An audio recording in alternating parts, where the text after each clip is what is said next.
another innocent victim of the homicidal maniac.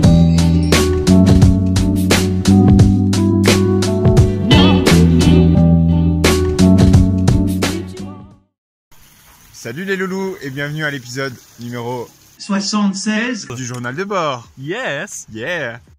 De retour du ski, enfin, après du coup 4 jours, ça a fait vraiment du bien. Voilà, on a pu faire une pause pour se sortir la tête, même si certes on revenait des vacances. Bah voilà, les vacances, tu passes ton temps à bosser, enfin théoriquement. Mais voilà, c'était quand même bien, voilà, c'était plutôt sympa. Voilà, on a essayé de skier tout le temps, mais ça je l'ai dit déjà dans les épisodes. Du coup, voilà, aujourd'hui, retour en cours. On a commencé dur de 8 à 10 avec 2 heures de physique. Enfin, on a commencé par de la chimie, on a même fini la chimie. Tout le programme de chimie, donc électrochimie, on a totalement fini. Ensuite, on a commencé l'électromagnétisme, donc les équations de Maxwell. Apparemment, c'est plutôt chaud.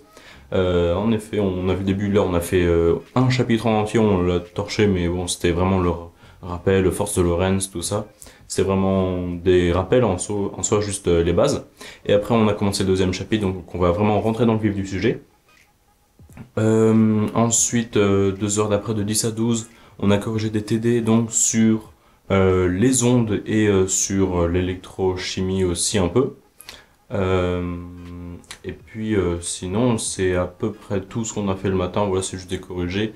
Voilà, on devait avoir des TD de physique pendant le voyage au ski, mais au final, bah ça c'est pas fait. Donc bon, pas grave, on a bien rattrapé, on va continuer à rattraper. Et sinon après l'après-midi de 13h à 15h, TP de physique sur le robot jockey que j'avais déjà présenté plusieurs fois. Cette fois-ci l'étude dynamique et comme il y a 2 axes, il y a un axe qui tourne le bras selon l'axe du bras et un qui tourne la baguette selon cet axe-là pour faire tourner la baguette et frapper, enfin passer à côté du chameau.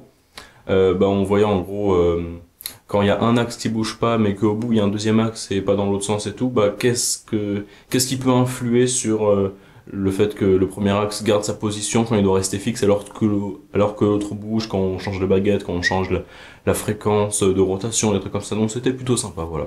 Sinon le thème, voilà, ce que je parle aujourd'hui, c'est vraiment, je pense, faut se remettre à bosser clairement. Je sais pas vous, mais personnellement, je crois que c'est dû au fait qu'il n'y ait pas énormément de séparation entre la première et la deuxième année. Je m'explique. En gros, quand tu passes de terminale à la première année, clairement, c'est vraiment différent. Vraiment, tu bosses pas du tout, ou presque pas, à il faut torcher, sinon bah, tu tiens pas le coup. Donc c'est vraiment ultra différent entre pré-bac et post-bac quand tu fais prépa. Par contre, entre la première et la deuxième année, les profs, ils font pas la zone de transition. Ils se disent, ils savent bosser, on va pas leur faire apprendre, mais on va les faire continuer à bosser. Seulement, j'ai pas senti ça. Ce qui fait que je me suis rendu compte là, c'est tard, certes, mais au moins je m'en rends compte, que en fait, depuis septembre, dans ma tête, et jusqu'à maintenant, dans ma tête, c'était toujours la rentrée de la classe, dans le sens où tu te dis, comme au début de l'année dernière, j'ai pas trop besoin de bosser, on va monter en puissance, seulement bah là, dès le début, ils te demandent beaucoup. Et si tu t'adaptes pas toi-même, personne ne va t'adapter. Et c'est vrai que là, quand à peu près tous les profs m'ont dit, bah il faudrait travailler plus, c'est que je me suis dit, c'est vrai que je travaille pas beaucoup, faudrait peut-être que je m'y mette. Et aussi, c'est quand je me suis dit, je trouve que je travaille moins que l'année dernière. C'est parce que justement, j'ai pas eu cette différence par rapport aux vacances, et là, vraiment, je vais m'y mettre. Donc, voilà, bah, s'il y en a d'autres qui, comme moi, je sais qu'on en a quelques-uns dans la classe, il y a certains de mes potes, même réflexion de moi, en mode, même réflexion que moi, dans le sens où, voilà, ils trouvent qu'ils bossent moins par rapport à l'année dernière, alors que ça devrait être l'inverse. Donc, voilà, si on est plusieurs, bah voilà, on essaye un peu, entre guillemets, de se remotiver, de se remettre d'aplomb pour recommencer et recontinuer, voilà. Le premier semestre est passé pour à peu près tout le monde. On arrive pour absolument détruire le deuxième semestre. Faut que au concours on détruise tout, parce que même si sur le concours ça peut se passer en très peu de choses, voilà, l'écrit tu peux totalement le réussir et te foirer aux euros, ou même tout réussir, ou alors être chaud toute l'année et te foirer les écrits ou les euros ou les deux. Si tu es toujours prêt le long de l'année, t'as clairement plus de chances d'y arriver aux euros. Donc, c'est pas trop tard. Je pense que c'est pas trop tard. Si en première année, t'as travaillé, déjà, tu sais que la première année, t'as pas tout à revoir. Même si personnellement, je me souviens pas de toute la première année, forcément, je suis pas à point à 100%. Et là, si tu t'es pas mis à travailler extrêmement sérieusement, il y a toujours moyen de récupérer, je pense. Là, il nous reste janvier, février, mars, avril pour les concours. En 4 mois, si on bosse à fond, il y a moyen qu'on fasse du sale. Il y a moyen que clairement, on arrive et on dise hop hop hop les concours, j'étais pas prêt. Au premier semestre, tu penses que les concours, je suis pas prêt pour toi? Eh ben on va montrer qui est le patron. Et bon là, peut-être je m'enflamme un peu, mais au moins si je peux voilà gagner quelques points par-ci par-là, parce que c'est vrai que je trouve que je suis peut-être pas assez rigoureux. Donc je pense qu'en fait ce qui va changer, ça va être le soir. Faire plus une distinction entre les loisirs et le travail, parce que moi personnellement, je sais qu'il y en a de la classe qui arrivent à faire aucune pause, ou leur pause c'est le bus. Vu mon bus, j'y arriverai pas, parce que c'est pas une pause dans le bus que j'ai, c'est trop bondé, ça bouge trop, t'as du mal à tenir debout, donc pour te reposer c'est encore pire. Moi personnellement, il me faut une pause. Si j'ai pas de pause, je suis encore moins productif que si je passe toute la soirée à m'amuser, genre vraiment c'est infâme. Et donc j'ai besoin de cette pause, mais il faut que je fasse plus une distinction, voilà. Parce que si je fais pas de distinction, je fais une pause, et puis après je commence à bosser, mais je bosse, mais je m'amuse en même temps, et puis au final, de plus en plus, je m'amuse, je bosse, mais c'est pas vraiment carré, le truc. Donc je pense que je vais faire, ce que je vais faire, et je vous incite du coup à faire la même chose si vous avez du mal, ou si vous avez besoin ou quoi, c'est essayer, entre guillemets, de planifier le soir quand tu rentres, je sais pas.